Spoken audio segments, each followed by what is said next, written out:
All right, hey guys, Flark here. Hey, so we're not going to be doing any battles today. We're actually going to be talking about a pretty specific strategy that I'm really excited about. It is for the Ferocious Cup, but I do want to let you know, like, even if you've already done, your tournaments, you don't need another super awesome, really kick-ass strategy.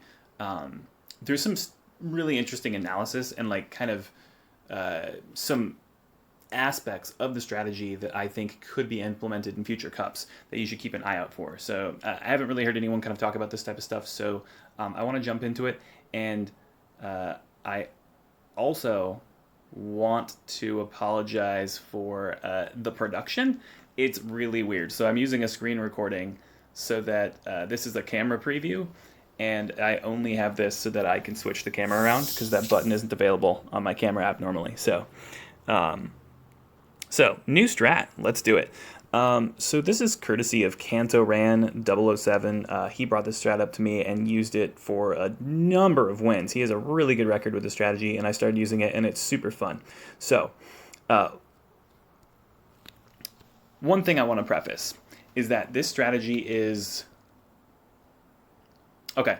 I'm gonna give you an analogy. So I play Dota 2. It's a MOBA. You can play League of Legends if you want, or you can hate on all of them. I don't care. But there are there are some heroes or champions, whatever you want to call them, that can really take over the game if if you're a good player. So they have what's called a lot of like agency, right? So they can affect the game in a lot of different ways. If your team's doing something bad and it's very specific, you can fix it. You can do the job they're not doing. If they're not doing this other job, you can do that one too. So you're kind of like a jack of all trades, right? This is what this team is. If you know how to read the game and you know like where you need to generate more energy, pressure your charge moves, where to use your shields, when to hold them, when to fold them, all that stuff. If you can make all these top level decisions, this team will take you super far. So I encourage you, if you're not that great, try it out, use it. If you are great, definitely use it. Like if you're pretty good at the game, then yeah, get on this thing. So, and I think in future cups you want to find teams exactly like this. This is how you win. This is how you win at Pokemon. There's just otherwise. I mean, you could use a gimmicky strategy if you want. You can use like a very specific thing that requires like certain precise movements, and it either works or it doesn't. That's cool, but I typically reserve those for newer players when you kind of go all in and you either just win big or lose big. The whole variance thing doesn't really work. If you're good at the game, you want to not leave things up to randomness. You want to leave them up to skill. So let's get into it. This is going to be a strategy with 3 Pokemon. It's always the same. You don't change the order. You don't. You always lead Skuntank. Yes, the safe switcher of the Ferocious Cup. The guy that's not supposed to lead, because when he comes in and gets a little bit of an energy generation, it changes a bunch of his matchups. So if you're not aware of that, that's what Skuntank does. You're going to lead with him. People don't expect it. So that's one of the reasons why it's awesome. Then you're going to have B-Barrel, or Bibarel, or just whatever the hell you want to call him, the water beaver, and you're gonna have Alolan Ninetales, and that's just, I don't care what the other 3 guys on your team are, you're never gonna use them. Okay, got it. Well, okay, you might use them if you run into very specific things like a Lairon or something that like makes the strategy not work. Otherwise, sure, let's do it. So I'm gonna flip on over here. So you'll notice a very particular thing here. By the way, if you just want to like screenshot this or something on, that would be cool for your reference. But I'm gonna zoom in a little bit further. So, flamethrower, Skuntank, flamethrower. I'll tell you why later, but mostly because it's good in the mirror and it's good against Alolan Sandslash, and it is good in the mirror. And really, it's just neutral damage against a lot of like steel types and stuff. Like you're not as threatened by them. So okay, cool. So these are all the matchups, like the main meta matchups here, and what you need to do in each circumstance to be really good. But what I am going to say is this strategy involves a few things. Why it's cool. It scales with skill, and Skuntank is the safe switch. So leading with it is unexpected. I already talked about those two. So, it's actually really good with defensive switching, which I'll go over later, and it's also good with aggressive switching. Both of those are unexpected. So defensive switching, basically, when you feel like the opponent is about ready to throw a charge move, you just switch into somebody that will resist it. So you're just like, okay, they're about to throw a dark, like a crunch or something on Skuntank. I'm going to swap in Umbreon and eat the crunch. Awesome. Okay, cool. Sometimes that sucks, though, and you get hard countered, but not with this strategy. It's fine. It's fine. You're going to do it, and it's good. So you get to do that if you think that you can. You get to aggressive switch if you think that you should.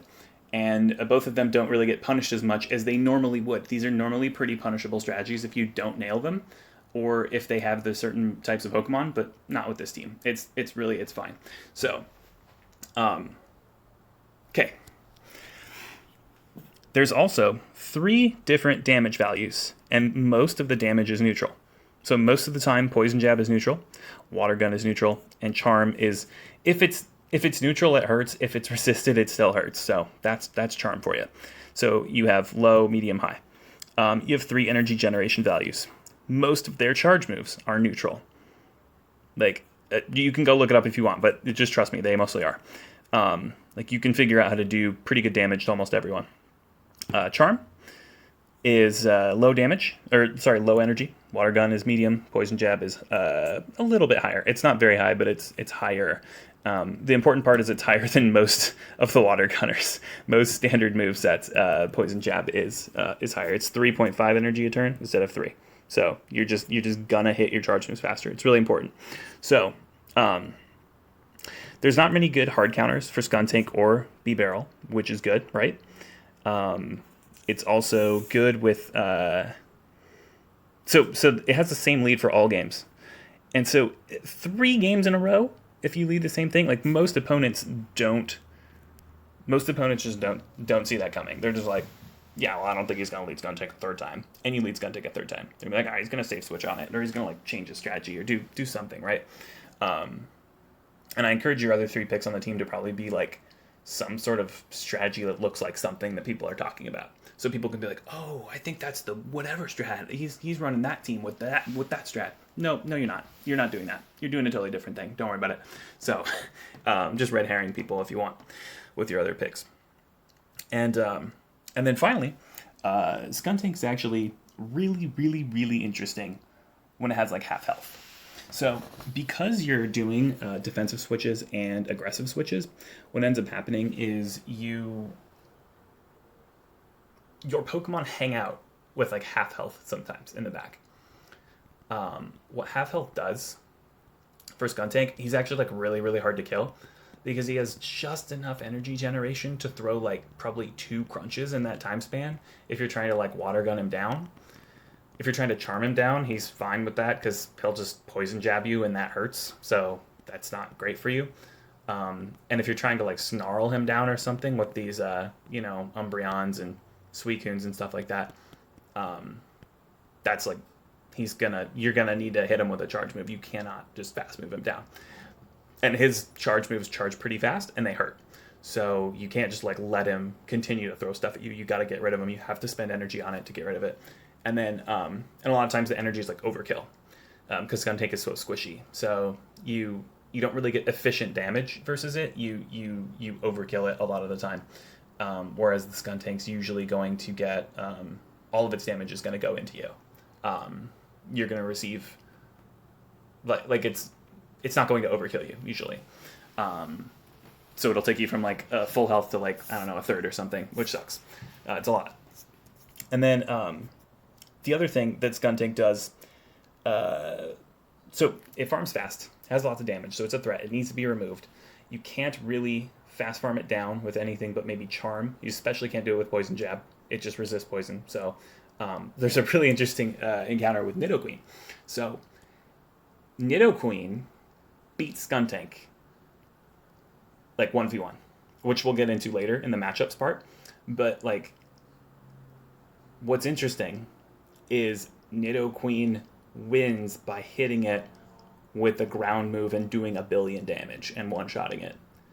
So if you're a Skuntank at half health, you're going to crunch spam Nidoqueen, and it doesn't like that, and it needs to kill you pretty quickly. If you're a Skuntank with full health, you're going to crunch spam Nidoqueen, it needs to kill you quickly, it doesn't like that. Notice a pattern. Half health, full health, it doesn't matter. You're not dying to Poison Jab, and you're definitely dying to Earth Power. So, like, Nidoqueen would prefer to Earth power you at full health, right? It would prefer a fresh matchup. If it has to clean you up halfway through, you got to spend half your health bar doing some other thing and making another Pokemon's like a nightmare for someone else. So it's just, Skuntank's just really, really super, super duper interesting in this cup. And it's probably why this strategy works at all. Like, I would encourage you to kind of, I'm going to try and break this down into sort of like attributes almost about like what the Pokemon can do and like why it's good. And then what we all should do as a community is look for things in the future, like not just a generalist, but like kind of I don't know. I feel like the Skuntank sort of thing has transcended generalist, because we've had generalists in the past, and this does something a little bit different. And it's very hard to articulate why. But if we find things like that in the future, we should absolutely keep them in mind. So, oh, and the last thing about this strategy that's good is, so for each mirror, you win by having an energy lead. So if it's skunk versus skunk, and you both have flamethrower or something, then for the most part, if you just spam flamethrower, you'll win. Unless somebody like does crunch baits or something, I don't know. With B-Barrel, you absolutely tend to win the mirror if you have a few water guns advantage. And then, because you just need to hit like a Hyper Fang in the surf or something and call it a day. And then, Alolan Ninetales, same thing. If you have a slight energy advantage, then you will usually win the mirror or force a shield, right? So you'll force like, you'll force out a shield, then you'll probably die to their fast move, and then they'll throw it at like, I don't know, something afterwards, and it won't be that effective. So, pretty cool. So, let's get into the matchups. If you want to use this strategy, if you're sold on it, then I have some cheat sheet stuff for you to use, depending on what matchups you are going against. This is kind of just the best way to play them. I normally don't do this. I normally don't go into specific matchups for most of my things. I just kind of wing it. But after practicing with this for so much, these are some good guidelines to kind of catch you guys up to speed, because I know you don't have much time left to do tournaments. But if you need to go and win something, this is the way to do it. Real quick, if you want to screenshot these matchups, I'm trying to hold the camera still. There you go. Cool. All right. So, and we're just going to turn this sideways a bit. So, first things first, we have the Alolan Sandslash. What you're going to do is take the first Bulldoze, just don't shield it, and then Flamethrower. The Bulldoze actually comes a little bit before Flamethrower does, and you don't die to it. So you just chuck the Flamethrower out. They probably will not think, oh, there's another reason, another benefit to the strategy is you're running an unconventional moveset. Most people think you're running Sludge Bomb. So if you stay in, though, they probably think you have Flamethrower, but it's, I don't know. Who knows, right? They may not block it. If they don't block it, they die. And you live with like 13 health, and you're doing great. You just got rid of the main counter to your Ninetales, and your Ninetales could just like win you the game. Cool. So that's good. If you take the Bulldoze and they shield it, then you just up a shield, you throw in B-Barrel, and their Sandslash is mostly full health, and you just resist most of his stuff, water gun it down. It's a really good matchup for you, don't worry. And then you have an extra shield. Once you kill the Sandslash, again, you have Ninetales to go crazy. So, great. GG. Nidoqueen. This one's pretty interesting. We are going to come back to that one. Umbreon as well. We're going to come back to that one. Those have some aggressive switching maneuvers in them, so they're a little more advanced. Skuntank versus Skuntank. It's a mirror. So if they have Sludge Bomb, then you just go Flamethrower. They usually don't shield. Then you just crunch until dead and match their shields. So you go Flamethrower first. Then they go Crunch. Then you go Crunch. If they shield it, then when they throw crunch, you shield, and then you throw it. Basically, every crunch you throw, you're threatening to kill them.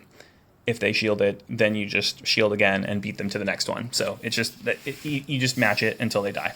So you're good to go there. If it is a mirror, then you need to, if you know they have flamethrower, then they actually may throw flamethrower first, in which case I suggest throwing crunch all the way. So just crunch, crunch, crunch, crunch, crunch. I think it's like triple crunch or something, and then the skunk tank like finally dies. It's really weird, and you have to like double shield for it. That matchup gets weird, but that's probably the only one that's really really weird is if they have an identical skunk tank to you and they lead it, which means they probably watch this video. So yeah, good luck. Hopefully you're fighting the vanilla skunk tank. Okay, B-barrel.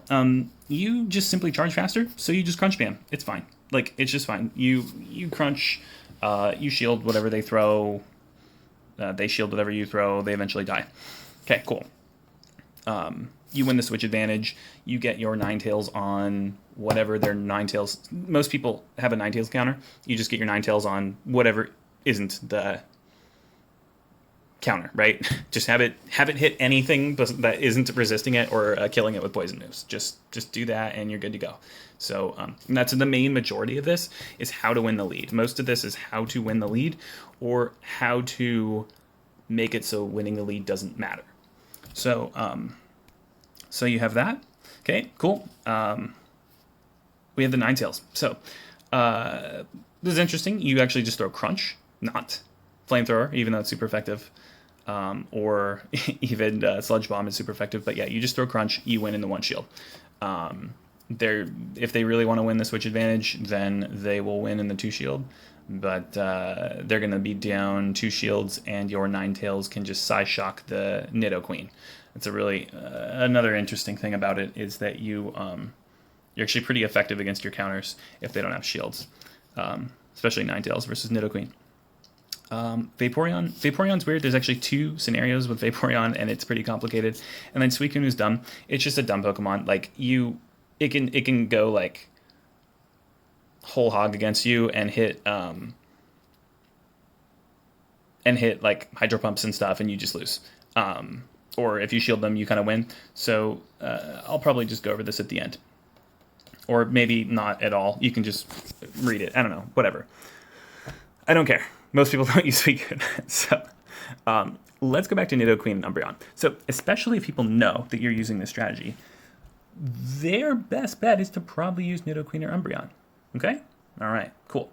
So Umbreon, because you don't have Sludge Bomb, you don't really threaten to kill it.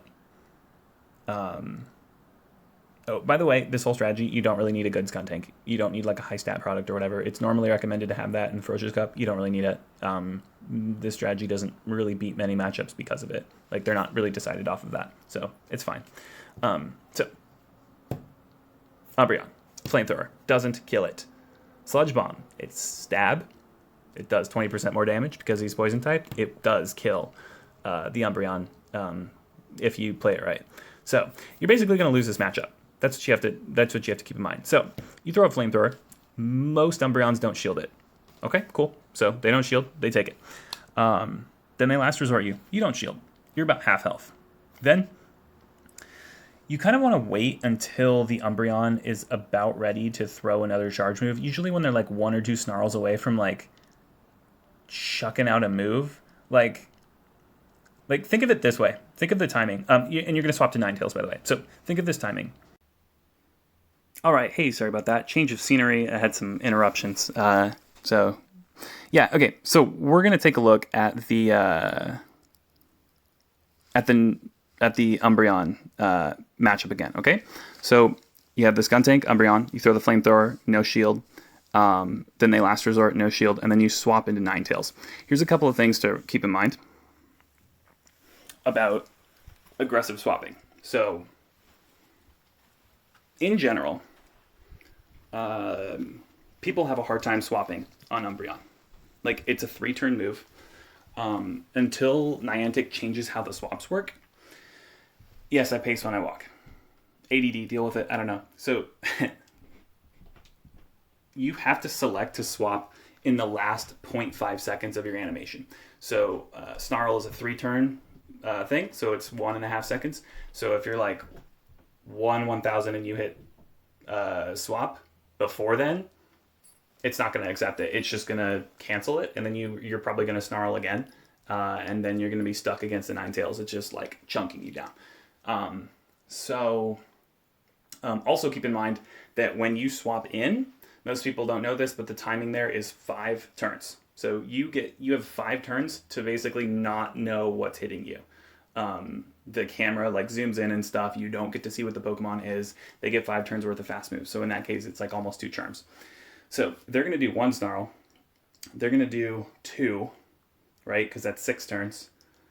Then on their 7th turn, they've had literally 1 second to react to you. If they're prepared, if they already have the switch window open, they might be able to throw something out and get their Ninetales counter, like their Nidoqueen or, Alolan Sandslash or whatever, right? Get that out there. The issue is they may not. And so they're probably going to take like another one. And then by then, see, here's the thing. By then, they're actually going to have energy, okay? They are going to have some energy. Because you're not going to switch right away. You're not going to be like Flamethrower, I take the last resort, whatever, and then be like, okay, I'm going to switch Ninetales in immediately when they have 0 energy. No. Wait for like a couple snarls. Wait for them to get like halfway to their charge moves, then chuck Ninetales in. Because what's probably going to happen is they're going to get stuck for at least like 2 snarls. They don't even know what Pokemon you switched in. Then they're probably going to get stuck on like a 3rd. And then by then, the little last resort button's going to pop up. And people, they got this dopamine, they got the norepinephrine, they're like, yeah, my brain made some connections, my neurons are very happy. They looked at the 2 charge moves I have, they decided that the dark move is going to get resisted by Ninetales, but the last resort, I could totally chuck that at the Ninetales for some neutral damage. Hot damn, I'm a genius. Let me go ahead and click that button. And then they do. And then they switch afterwards. And because Niantic broke that, you can't pull up the switch window during your charge, you're probably going to take another charm before you can get out of there. So that's like 4 charms on the Umbreon. Really good. It might even just be dead. Some people just hang out and die. They're like, I don't really have enough health to like bother switching out, because then I'm going to get switch locked and my Umbreon's still useless. So I might as well just let it die. So a lot of people let it die. Either way, your Umbreon is farming up, your Ninetales is farming up their Umbreon. They usually will spend their energy on your Ninetales, which is so good for you because you're at like half health now. That's awesome. You have half health on your Ninetales. You do not care about this. You do not care. You want this. Because then, no matter what, if Umbreon switches out or if he dies, both of them usually happen, and both of them are fine, they throw in their counter. Sandslash is a bit more of a problem, but the Nidoqueen is hilarious. It's the more meta option, and it's just ridiculous. The Nidoqueen comes in. Nidoqueen wants to poison jab you down, charge up 100 energy, and double nuke your next Pokemon. Well, unfortunately, Nidoqueen, that's not going to happen because you have to shield the Psyshock that I'm already at. Like, I'm already there. And then I only have half a health bar to farm. So at best, you're going to get like maybe 1 Earthquake off, or like, I don't know, maybe 2 Earth Powers or something. Like, it's not going to be 2 Earthquakes, which can pretty much just force both your shields out, really.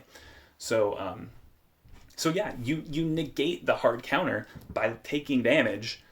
You get to still do good damage to the first one from the aggro swap. It's just super good. And then the Ninetales charge move legitimately threatens the Nidoqueen. Like, it just has to block or it dies. It just feeds. Like, it just gets one-shotted. So, yeah, really good. Really, really, really good. So you pretty much just win that one, just straight up. And then let's just go over the Nidoqueen matchup. So if they lead Nidoqueen versus your Skuntank, we just did the Umbreon. So Nidoqueen, this is the other hard one.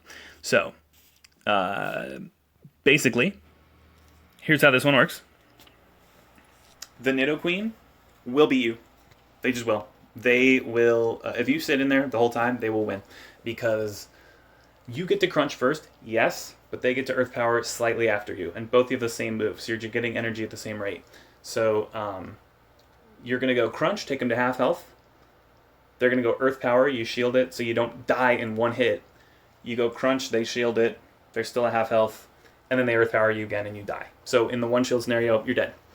And what you can do is toss the crunch, block the earth power, toss the second crunch, and then switch that shit out of there. You have like a ton of health on Skun Tank. All you've been taking is poison jab damage. You've been resisting that shit, and then you block one earth power. Cool. You're like still like full health. So as soon as they chuck that earth power, you have like you're halfway to your next charge moves. Swap in B Barrel. Why not? There's almost no hard counters for the water Pokemon. So here's what happens. B Barrel is like, all right, cool, dude. I'm gonna start water gunning right away, and the Nidoqueen is like, shit. I'm taking a lot of damage. I could swap out now. Okay, yeah, sure, you could. What are you gonna swap to? Are you gonna swap to Ninetales? It's just gonna like double surf you and kill you. B-Barrel does that with an energy lead. Are you gonna swap to your own B-Barrel?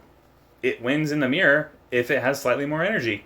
Okay, cool. Is it Umbreon? Yeah, sure, it beats B-Barrel, but like you can do a ton of damage to Umbreon. And then just don't block any of its charge moves. Just literally don't. Just die. Just die to foul plays, and then come in and kill it with your Ninetales. Sounds good to me.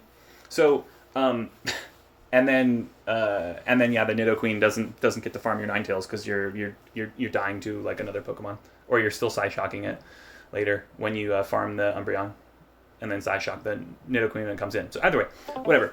Hey, look, batteries are running out soon. So let's wrap it up. You just swap in the B-Barrel, you farm that thing down, you throw surfs, just get rid of it. And usually you can chuck a surf out before it can throw the next earth power. So then it has to shield, and then earth power, and then basically die to water gun. So if it swaps out good, that's what the opponent should do, and it's still going to be very hard for them to win. They can win, though. Like, I'm not saying this is unbeatable. I'm just saying the Umbreon and the Nidoqueen, if they swap out correctly and they don't die to your aggro swap, if they like are really on it, they might be able to scrape together a win. You can still beat them with skill and shielding and other decision making, but that's really their only path to victory. If they stay in a little bit too long, they lost the match. It's just an automatic lose. Even good players can't deal with it. So yeah, you just do that with B-Barrel, and then you call it a day there. So let's just go over the Vaporeon stuff. This one I had to do a lot of thinking about. So Vaporeon, you shield if so. Let's just say there's two scenarios. You take the first Aqua Tail or you shield it. You shield it, then you're assuming. I'm just going to assume they shield the crunch. They usually match you. At that point, they're going to Aqua Tail you soon. You're dead. So swap in B-Barrel towards the end. It usually will be like. Well, it probably won't be a Hydro Pump. It'll probably just be another Aqua Tail. I don't think they can get to Hydro Pump, so that's wrong. But, yeah, so it'll be an Aqua Tail there. Or, and you tank the Aqua Tail, and then you basically farm down with Water Gun. It'll be pretty low health. You'll need to go look at the sims for this to make sense, because it's all about like health bars and stuff to make these decisions. But as far as this goes, you can take the first Aqua Tail, just straight up take it. Then Crunch. Usually they don't shield it. Then they're going to Aqua Tail you soon. So you swap Ninetales in before the next Aqua Tail, usually pretty quickly. And that's because you want your Skuntank to have a decent amount of health so that it can get one more charge move off. If you swap in to tank the Aqua Tail, like if you defensive swap, let's say B-Barrel in to tank the second Aqua Tail, your Skuntank's never going to get a second charge move. It's just not going to have enough health. It has like 2 HP when it swaps out, and it doesn't even have like when the Aqua Tail comes, it has like 2 HP, and it doesn't have another charge move. If you have a really good Skuntank, you can get away with this, but that's pretty much it. So you need a really good stat product to do this, which is stuff people already know and have already talked about. But yeah. You take the first Aqua Tail, you throw the Crunch, and you swap Ninetales in. And that's if they don't. That's if you take it, and then they take it. Then you Ninetales them down. You just kill the Vaporeon with the Ninetales. You need to do a lot of damage. And then they may sit in and Aqua Tail you, or they may swap in a Ninetales counter, and it's going to be pretty tough. So that's a tricky one. If you take the first Aqua Tail... if you throw Crunch and they If they shield it, then you need to Ninetales them. If they do not shield your crunch, then you wait until the second Aqua Tail, swap in the B Barrel, and they have like 5 health or something to the poison jabs. And then your B Barrel can tank the Aqua Tail, essentially absorb it, and then you can toss the Skun Tank in later for like a different matchup, like against a Snarl user or something. You'll be able to get up a second charge move and toss out like a Flamethrower or whatever you want. So yeah, that's kind of it. And then Suicune, it's dumb. Basically, just crunch spam. If you catch a late Hydro on B Barrel, if you can get hit by a late Hydro pump on B Barrel, do it. If you get Hydroed first and you don't shield, then just double crunch. They have to spend a shield. They lose, or you lose, and then you just toss in whichever one. If they have seemingly more health, or if they killed you with a bubble beam or something, then like you're gonna need to Ninetales it down. You cannot let Suicune throw very many charge moves, so you just have to get rid of it. If it has a lot of health, you Ninetales it. If it doesn't have very much health, you use B Barrel and you absorb most of its moves and you farm off of it. If you take like 2 bubble beams, you pretty much lose. So you just have to avoid that. So just don't get hit by 2 bubble beams. That's the moral of the story. And yeah, that's pretty much it. So that's really what I have. It's a super long video, but I don't know how else to explain it. One is the matchup part. I'm going to put that in the description, and the analysis parts first. And yeah, I hope you liked it. This is something that I think we should be on the lookout for in the future, like the whole community, just to see if there are generalists that fit these types of parameters, because this is absolutely what top tier players want to be using. This is just all of these things help you make decisions. Like I really want to stress that when you're fighting with this team and you're kind of winging it, right? Like I just outlined all these like random matchups, but there's like a million things that can happen because you're doing so many dynamically weird things that are not sim related. Like almost none of these matchups are dependent on what the sims say. Like you're going to go off sim a lot. And so what you end up doing is you end up having certain Pokemon at certain health bars. And you're like, okay, if I have a pretty good intuition that if I throw in this dude, I can fast move this guy down for a profit and chuck the charge moves later for good damage. Or I'm actually probably going to need to charge move this guy down, so let me chuck in my Skun Tank, who farms, the fastest, and I can really chunk this guy with charge moves. Or, hey, it's shields down and I know they have an Alolan Sandslash in the back. I'm just going to chuck Skun Tank in, shield him as best as I can, try and get a Flamethrower, and then just blow up the Sandslash in one hit. So you have like a lot of really, really weird options, depending on, do you need big damage like Ninetales? Do you need big energy? Do you need kind of a medium amount of damage and a medium amount of energy? Like you basically choose what your damage needs are, and then the energy will follow suit, and then you use that either in the current matchup or you save it and roll it over to the next matchup. Either way, that's basically all the stuff that good players do. They want to do, and they want to have the options to do it. If you show up with like 3 charm users or something or whatever, like good players, bad players, it's going to be like the same result. Like a bunch of Razor Leafers and Charmers and people with like bite, tons of fast move damage. You do not really get to choose how your matchups go. It's just, if you luck out and you get the right thing, cool. If you don't, I guess that sucks. So this has like a perfect balance of energy, neutral damage, coverage, pretty good lead matchups, aggressive swaps, defensive swaps. It just has so many cool things going on, and you super, super have to try this lineup. And I encourage you to actually practice it with people after the Ferocious Cup is over, just like to get better. This is how you get better. And also try and use this one on the PV Poke training website. It's going to be less good though, because aggressive swaps and defensive swaps do not work at all against that. They just don't, because the computer instantly knows. Sorry about that. The computer instantly knows you swap, so that's it. But yeah, hopefully you liked the video. I'm going to get going. And yeah, I'll catch you guys in the next one. Let me know if you liked it. Just hit a like or comment or something, and I'll try and do more analysis stuff because that's mainly what I'm good at. I'm an okay battler. I'm a good analyzer. Okay, bye.